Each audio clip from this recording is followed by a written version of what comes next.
Ya, Kang, jadi kasus pidana seperti ini menjadi perbincangan publik ketika akses informasi berkenaan dengan temuan, bukti, dan pemeriksaan ini tertutup begitu ya. Dengan melihat pasal-pasal yang disangkakan dan dijerat ke terduga pelaku ini, apakah kita bisa melihat bahwa pelaku ini memang kejam dalam mengeksekusi korban? Saya kutip, ini ada pasal 76C, jungto pasal 80, kemudian juga pasal 340, Kang, KUHP, lalu dijerat juga pasal 338. Tanggapan Anda, Kang? Oke, baik. Sepertinya pihak kepolisian menggunakan pasal berlapis dengan mengacu pada Undang-Undang Perlindungan Anak dan Undang-Undang KUHP. Memang itu bergerak dari ancaman pidana yang paling ringan, yaitu sekitar 5 tahun, sampai ke pasal 338, yaitu kemungkinannya adalah hukuman seumur hidup, yaitu pembunuhan. Dengan melihat adanya pasal berlapis sedemikian rupa, kita bisa katakan bahwa ini disikapi oleh pihak kepolisian sebagai kasus yang serius dan tindakan tersangka tersebut sebagai tindakan yang keji, yang kejam, yang berat dengan ancaman pidana yang bukan main-main, yaitu akan ancaman hukumannya mencapai seumur hidup. Walaupun ketika dikabarkan bahwa tersangka ini membenamkan korban sebanyak 12 kali, apakah tidak terpikir oleh tersangka bahwa membenamkan seorang anak berulang kali semacam itu, dari satu episode ke episode berikutnya hingga ke episode ke-12, tersangka bisa melihat bahwa perbuatannya bisa berakibat sangat fatal pada korban. Kalau tersangka melihat bahwa dari satu episode ke episode berikutnya ternyata kondisi korban memasuki tahapan yang semakin lama semakin fatal, namun tersangka tidak kunjung menghentikan perbuatannya, melainkan terus membenamkan anak sedemikian rupa, maka boleh jadi pihak kepolisian tidak hanya menggunakan pasal 338 alias pembunuhan biasa, tapi ke pasal 340 atau pembunuhan berencana. Kalau pasal 340 yang digunakan oleh pihak kepolisian, maka ancaman hukumannya akan naik lagi. Dari 338 seumur hidup ke 340 hukuman mati. Oke, Kang, dengan pasal-pasal ini terlihat tidak, Kang, bahwa memang pelaku ini sengaja? Oh, sengaja iya. Itu sudah tidak bisa disanggah.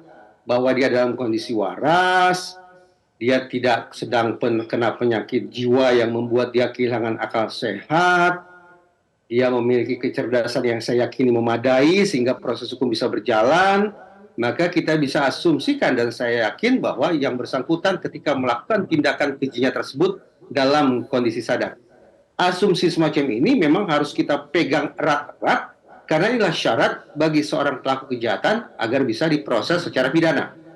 Kalau buru-buru kita bangun asumsi selain itu, misalnya tersangka dalam kondisi mabuk, tersangka dalam kondisi baru pulih dari cedera otak, dan lain-lain yang berasosiasi dengan menurunnya tingkat kesadaran yang bersangkutan, maka justru kita khawatir tersangka atau pelaku pembunuhan secara umum akan bisa lolos dari jerat pidana.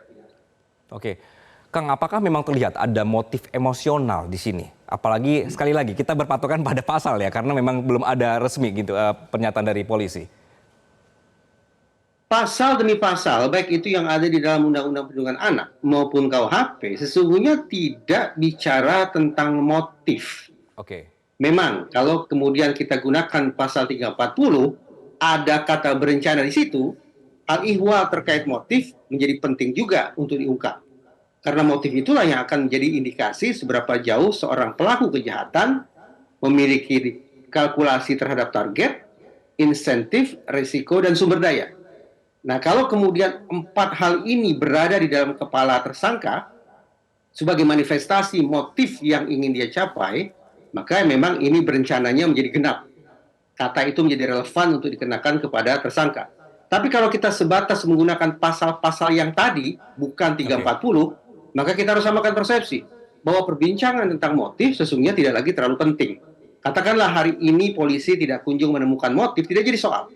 Sepanjang sudah ditemukan 2 alat bukti yang meyakinkan bahwa tersangkalah yang melakukan perbuatan sedemikian rupa, maka praktis berkas bisa dinyatakan selesai.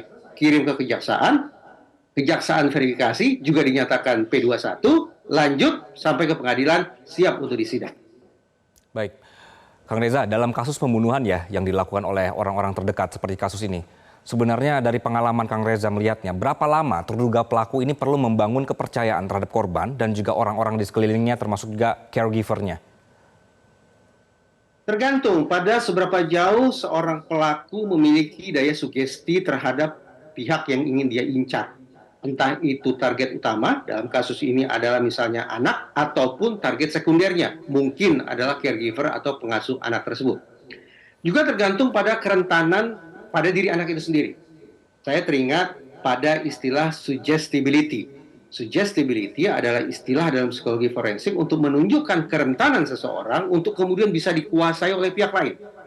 Baik dengan menggunakan cara-cara yang persuasif, cara-cara yang manipulatif, atau juga dengan cara-cara yang intimidatif. Nah, menarik tanda petik bahwa ada teori klasik yang menyebut bahwa ada setidaknya 3 kelompok manusia yang memiliki suggestibility tinggi dibandingkan kelompok-kelompok manusia lainnya. Pertama adalah anak-anak, 2 jenis kelamin perempuan, dan 3 mereka-mereka dengan tingkat kecerdasan yang rendah. Kalau kita jadikan teori klasik ini sebagai dasar berpikir, maka memang tanda petik ideal bagi tersangka untuk menyasar 2 orang ini sebagai korbannya, yaitu anak-anak dan juga ibu si korban selaku orang dengan jenis kelamin perempuan. Oke, apakah memang ada motif lain, misalnya kalau Kang Reza ini kan sering bilang ada emosional dan instrumental begitu ya. Anda melihat dari sisi instrumentalnya ada di sini, Kang? Pertanyaan, kalau misalnya tersangka ini memiliki keinginan untuk mendapatkan harta, atau untuk mendapatkan cinta atau sejenisnya, maka praktis itu merupakan motif instrumental. Target-target sedemikian rupa, yaitu harta atau cinta, tidak berada pada korban utama, yaitu si anak. Dengan kata lain, kenapa kemudian sampai tersangka tega menghabisi korban utama atau korban primer? Karena korban primerlah yang dianggap barangkali menjadi penutup akses bagi tersangka untuk mendapatkan manfaat yang sesungguhnya ingin dia capai. Jadi dengan kata lain, ketika tersangka mengincar lalu menghabisi korban, yaitu anak-anak, maka barangkali dia memiliki perhitungan. Ketika anak dihabisi, maka akses bagi dirinya, yaitu bagi tersangka untuk mendapatkan harta, cinta, ataupun keuntungan-keuntungan instrumental lainnya akan menjadi terbuka. Dengan kata lain, ternyata manfaat instrumental yang ingin dicapai tidak sungguh-sungguh terletak pada diri korban utama, yaitu anak-anak, melainkan terletak pada korban sekunder, yaitu barangkali pengasuh si anak. Ini merupakan hal yang perlu diinvestigasi oleh pihak kepolisian. Oke, apakah polisi punya kewajiban untuk membeberkan hasil temuan atau juga dalam kasus ini penemuan mereka itu atau hasil pemeriksaan ini dibeberkan ke publik itu, Kang? Perlu nggak sih, Kang? Memang saya mengenakan ada 4 prinsip yang harus bisa dipenuhi oleh pihak kepolisian ketika mereka mengungkap atau menangani suatu perkara atau suatu kasus, yaitu tuntas, menyeluruh, objektif, dan transparan.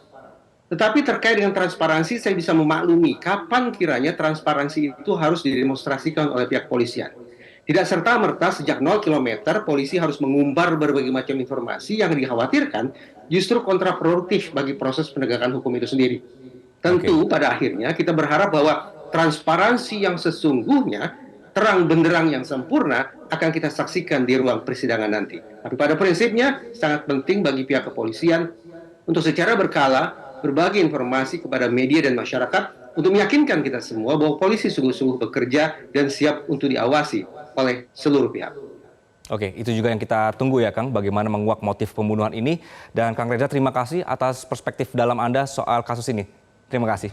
Jelajahi cara baru mendapatkan informasi. Download Metro TV Extend sekarang.